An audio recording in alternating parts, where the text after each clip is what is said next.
Hello everyone. ये probability distribution के videos का पार्ट 3 है और इस वीडियो में हम सॉल्व करेंगे मिसलेनियस एक्सरसाइज के सारे एमसीक्यूज। स्टार्ट कर लेते हैं। PDF of a continuous random variable is given by fx equal to 6x into 1 minus x. x lies between 0 and 1 and it is 0 otherwise elsewhere. p of x less than a is equal to p of x greater than a, then a is equal to what? अब CDF का rule यही था कि p of x less than a is obtained by integrating your fx. fx मतलब 6x into 1 minus x, इसे open कर देना है. So 6x minus 6x square dx less than a मतलब लोअर लिमिट 0 से लेके a तक का इंटीग्रेशन, और ये इक्वल टू है p of x greater than a के साथ. x ग्रेटर देन a मतलब a से 1 इंटीग्रेट करेंगे हमारे CDF को, which is 6x minus 6x square dx. Okay, start integrating it. Actually you can take a 6 common from here and a 6 common from here.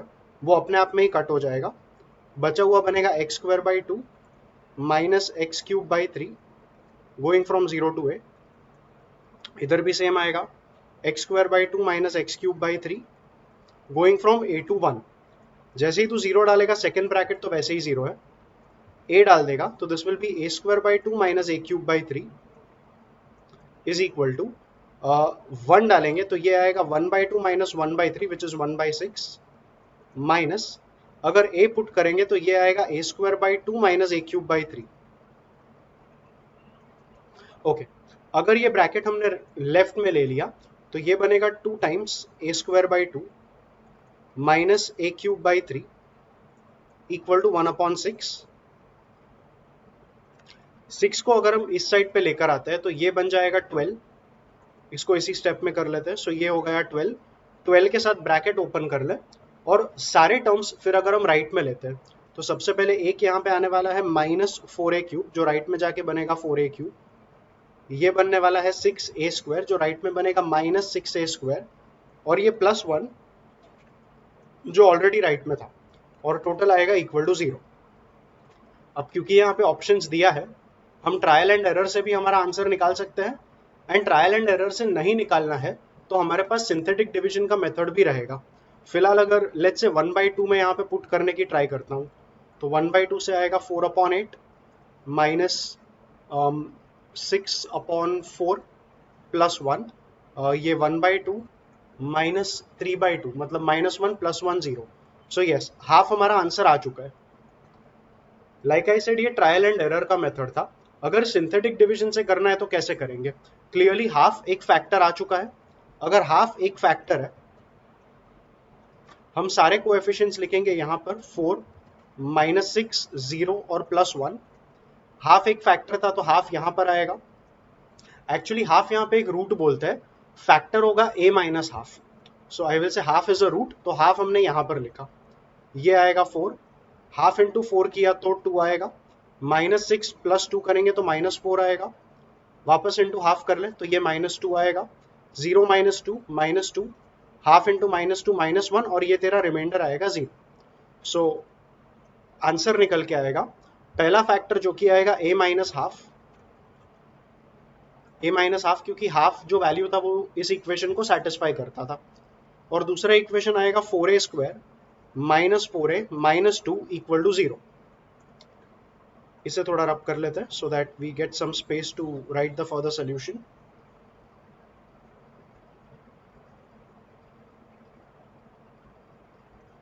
Yes, so we have a minus half. अगर इसमें से मैं 2 common निकाल के इधर right में denominator में लेके जाता हूँ तो मेरे पास बचेगा 2a square minus 2a minus 1 equal to 0. So या तो a माइनस हाफ 0 आएगा which means a is half, और 2a square minus 2a minus 1 equal to 0.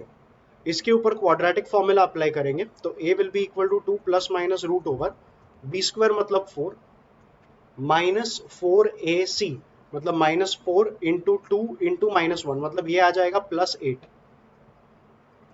The whole divided by 2 है जो कि आएगा 4. सो a आएगा 8 + 4 विच इज 12 मतलब 2√3 अपॉन 4, एंड इसको भी अगर हम स्प्लिट करेंगे तो ये बनेगा 1 ± √3 द होल डिवाइडेड बाई 2. अब ए का ये दोनों वैल्यूज यहाँ पे इन्होंने दिया नहीं है, सो ए का यही वैल्यू एक्सेप्टेबल है and a equal to half हमारा फाइनल आंसर आ गया। लाइक आई सेड, क्योंकि ऑप्शंस अवेलेबल था, हम इन ऑप्शंस को इक्वेशन में सब्स्टिट्यूट करके चेक कर सकते थे किस ऑप्शन ने इक्वेशन को सेटिस्फाई किया। जिस ऑप्शन ने इक्वेशन को सेटिस्फाई किया वो हमारा आंसर। एंड इनकेस ऑप्शंस नहीं दिया रहेगा तो ये सिंथेटिक डिवीजन वाले मेथड से भी तुम अपना आंसर निकाल सकते हो। आगे बढ़ेंगे with some number 2। Once again continuous random variable, उसका पीडीएफ दिया है। 0 से 1 हमारे x का रेंज हो जाएगा। उन्होंने x का CDF पूछा है। थियरी में पढ़ा था fx मतलब p of x less than equal to x। It is obtained by integrating fx from the lower limit which in this case will be 0 up to the upper limit which is upper limit मतलब यहाँ का upper limit up to x हमें probability चाहिए, तो integration भी होगा 0 to x तक। इसमें से 3 बाहर आएगा, 1 का इंटीग्रेशन होगा x माइनस 2x स्क्वायर का इंटीग्रेशन होगा 2x क्यूब बाई 3 एंड ये होने वाला है 0 से x में। जैसे ही x पुट करेंगे सेकेंड ब्रैकेट तो वैसे ही 0 हो रहा है, सो ये आ जाएगा 3x माइनस, ओपन किया तो it's simply 2x cube, so 3x minus 2x cube, c is the correct answer. Simple sum, आगे बढ़ते हैं। Once again continuous random variable fx दिया है, x का range -3 to +3 and they are asking us p of mod x less than 1। mod x less than 1 मतलब x lying between 1 and -1, clearly obtained by integrating from -1 to 1 our fx। 1/18 बाहर आएगा, x square होगा x cube by 3, तो जो by 3 बाहर आया 18 3s are 54 होगा, और x क्यूब को हम इंटीग्रेट करेंगे फ्रॉम -1 to +1। ये हो जाएगा 1 माइनस -1 मतलब 2 एंड 2/54 आ जाएगा 1/27। That makes option A the right answer. Once again simple sum था। Let's go ahead, sum number 4। A discrete random variable takes values 0 1 2 3 with a probability of this where k is a constant, then p of x equal to 0 will be what। अच्छा, ये सम देखो अच्छा है। इस सम में आपको थोड़ा सीक्वेंसेस एंड सीरीज का नॉलेज होना भी जरूरी है। हम एपीजीपी एरिथमेटिको ज्योमेट्रिक प्रोग्रेशन वाला जो कॉन्सेप्ट है उसे यहाँ पे यूज करेंगे। कैसे, हैव अ लुक। अगर हम p of x equal to 0 कहेंगे तो ये बनेगा k इंटू 1 इंटू 5 पावर 0, ये तुम्हारा p of 0 आ गया।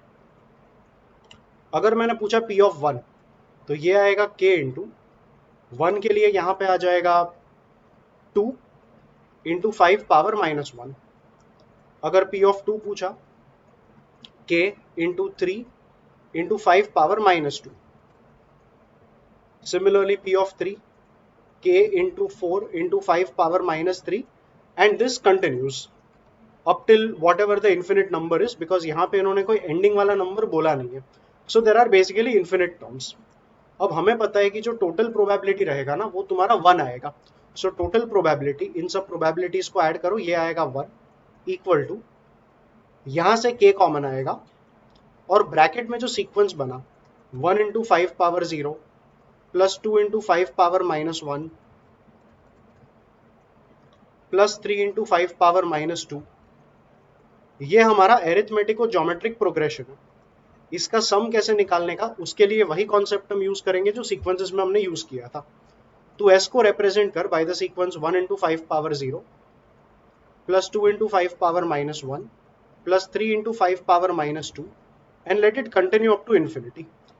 अगर हम कॉमन रेशियो के साथ मल्टीप्लाई करते हैं, जीपी का जो कॉमन रेशियो है वो 5 पावर -1 है, मतलब बेसिकली 1/5।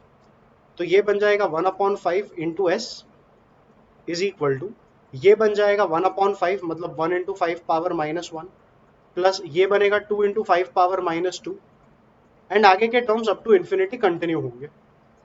इन दोनों को अगर हम सब्ट्रैक्ट करेंगे तो ये बन जाएगा 4s/5 इक्वल टू, यहाँ पे आएगा 1 इंटू 5 पावर 0 और let's write it as 1 only.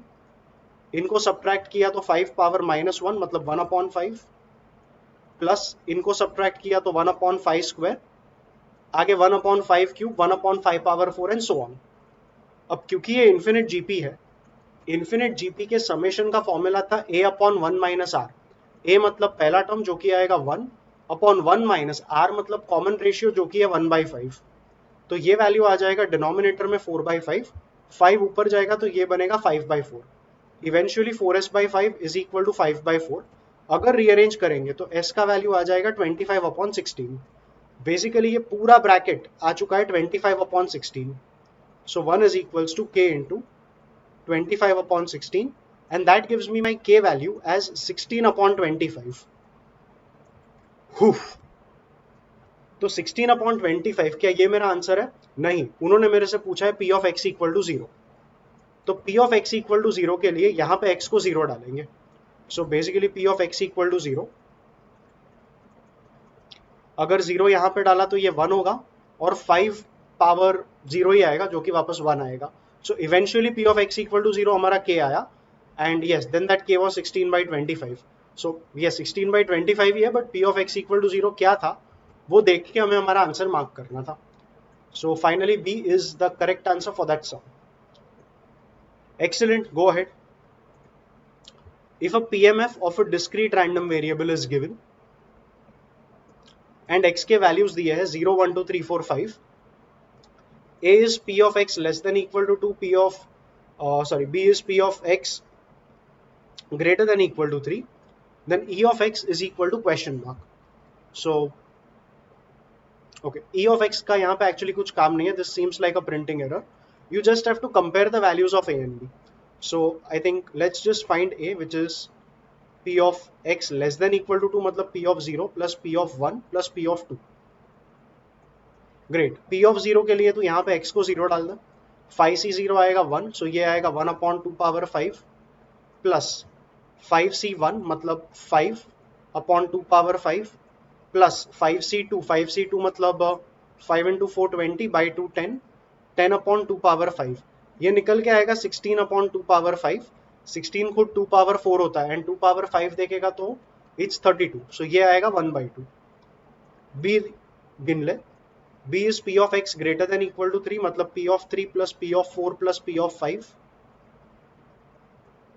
p of 3 मतलब 5c3/2 5c3 मतलब 5c2 होता है, ये आएगा 10/2 प्लस p of 4 मतलब 5c4 वापस आएगा 5/2 p of 5 मतलब यहाँ पर 5c5 जो कि आएगा 1/2। वंस अगेन ये आएगा 16/2 which is 1/2। Eventually we conclude that a and b both are equal and c is the right answer. Great, आगे बढ़। Once again PMF of a discrete random variable is given. PMF मतलब a formula that gives you probability. So yeah, PMF मतलब by this formula you can get probability of all x values which range from 1 to n. You need e of x. The usual formula, e of x is summation of x p of x. यहाँ पे आएगा summation of x into x upon n plus 1। Summation का जो limit रहेगा वो 1 to n ही होगा because x values are ranging from 1 to n। So या just for clarity I have written it here, लिखा नहीं लिखा टू बी अंडरस्टूड होता है। In your board exams you should write it, it's the correct way, but practice के लिए अगर एक बार के लिए स्किप किया तो इश्यू नहीं है, but at the back of your mind you should know that the limit is 1 to n। Okay, यहाँ पे n प्लस 1 कॉन्स्टेंट है तो वो बाहर आएगा। अभी ये समझ x into x x square आएगा एंड समेशन एक्स स्क्वायर, ये भी हमने सीक्वेंसेस में पढ़ा था, summation x square is n plus 1 2n plus 1 upon 6। If you cut the identical terms n plus 1 n plus 1 काटा, बचेगा 2n प्लस 1 अपॉन 6, सेपरेट कर तो it is n/3 plus 1/6 and that gives you b as the right answer. बढ़ो आगे। PMF of a discrete random variable is c upon x cube. X values are given, they are 1, 2, 3. Find e of x. E of x के लिए सबसे पहले c का value निकाल। So सीधा सीधा रिजल्ट है that total probability is going to be 1. So p of 1 plus p of 2 plus p of 3 तेरा जो आएगा it has to be equal to 1. p of 1 आएगा c upon 1 cube which is 1. p of 2 c upon 2 cube which is 8. This will be c upon 27. अगर c common ले लिया 27 into 8 कर ले, 27 8s are what 160 and 56 मतलब 216। ऊपर आएगा तेरा 216 प्लस 27 प्लस 8 इक्वल टू 1, तो C आ जाएगा 216 upon 216 and what 35, so that is 251. या ये तो सिर्फ C मिला, उन्होंने तेरे से E ऑफ x पूछा है. E of x, once again वही बात, it is summation of x into P of x. P of 1 C upon 1 था. I'll keep it all in terms of C for the time being. So it is 1 into C upon 1 plus 2 into C upon 8 plus 3 into C upon 27. Work it out. एक तो तेरा C बाहर आएगा. It's 1 plus 1 by 4 plus 1 by 9. Take an LCM, so it is 36. ये आएगा 36 plus 9 plus 4 जो कि होता है 49. And when you put the value of C 216 upon 251 into 49 upon 36, तो 36 into 6 करेगा, that will be 216. 6 into 49 करेगा, ये आएगा 294. So this is 294 upon 251. Is it given anywhere? Yeah, that's given in option B and that's your right answer. बढ़ आगे. A discrete random variable x has the following probability distribution p of x equal to -1. Clearly तुझे अगर k चाहिए तो k ढूंढने के लिए total probability 1 करना होगा. 0.1 प्लस 0.2 प्लस 0.3, ये आ जाएगा 0.6 plus k 2k k which is 4k. ये टोटल प्रोबेबिलिटी 1 आएगा. 0.6 राइट में ले तो 0.4 एंड 4 नीचे ले तो k आएगा 0.1 and p of x equal to -1 is given as k. We just got k as 0.1, which in fractions will be 1 upon 10. Yes, A is your answer for that sum. आगे बढ़, sum number 9 लेना. वही बात वापस, total probability has to be 1. So k, 2k, 2k, 5k, 8k. 8k plus k square, 8k plus 3k square. 8k plus 10k square, 9k plus 10k square. So 10k square plus 9k is 1. 10k square plus 9k minus 1 is 0. Middle term split कर, so 10k square plus 10k minus k minus 1 is 0. एक bracket बन जाएगा 10k minus 1, दूसरा bracket बनेगा k plus 1. So from the first bracket k is 1 upon 10 और k is minus 1. Clearly k minus 1 नहीं हो सकता है क्योंकि अगर k को minus 1 इसमें कहीं भी डाला तो probability नेगेटिव आएगा. So k minus 1 not possible. And k equal to 1 by 10, ये हमारा आंसर आ गया, which means D for Delhi is the right answer. One last MCQ. The expected value of x is dash. Expected value का procedure था कि तू table बनाएगा x, px and x into px. Okay, ये table already दिया है, so I am not writing the values here. I'll straight away multiply them and write it. So ये आएगा -0.6. minus 0.3, this will be 0, this will be 0.05 and this will be 0.5. You simply have to add up all the numbers here. So when you add up all the numbers for E of x, these two numbers, they are going to give you minus 0.9 plus 0.55. So ये तेरा आने वाला है minus 0.35 and that makes B for Bombay the right answer for sum number 10.